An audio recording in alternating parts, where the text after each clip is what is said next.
رسول اللہ صلی اللہ علیہ وآلہ وسلم نے فرمایا، جو شخص غصہ و ضبط کر لے حالانکہ وہ اسے گر گزرنے کی استطاعت رکھتا ہو، تو قیامت کے دن اللہ تعالیٰ اسے لوگوں کے سامنے بلائے گا اور اسے اختیار دے گا کہ وہ شخص کو چاہیے منتخب کر لے۔ رسول صلی اللہ علیہ وآلہ وسلم نے فرمایا، اللہ تعالیٰ نے میری امت سے غلطی، پھول اور وہ گناہ معاف کر دیے ہیں جن پر انہیں زبردستی مجبور کیا گیا ہو۔ رسول صلی اللہ علیہ وآلہ وسلم نے فرمایا، تم میں سے کوئی شخص کسی کو میرا بندہ اور میری بندی نہ کہے۔ تم سب اللہ کے بندے ہو اور تمہاری تمام عورتیں اللہ کی بندیاں ہیں۔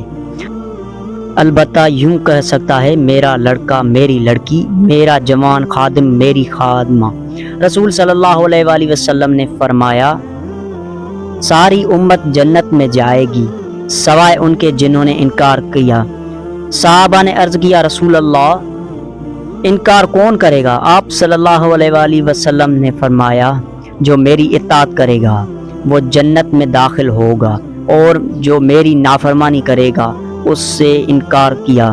رسول صلی اللہ علیہ وآلہ وسلم نے فرمایا، جس شخص نے جان بوجھ کر اپنے والدہ کے بجائے کسی اور کو بیٹا ہونے کا دعویٰ کیا تو اس نے کفر کیا، اور جس شخص نے اپنا نسب کی ایسی قوم سے ملایا جس سے اس کا کوئی تعلق نہیں تو وہ اپنا ٹھکانہ جہنم میں بنا لے۔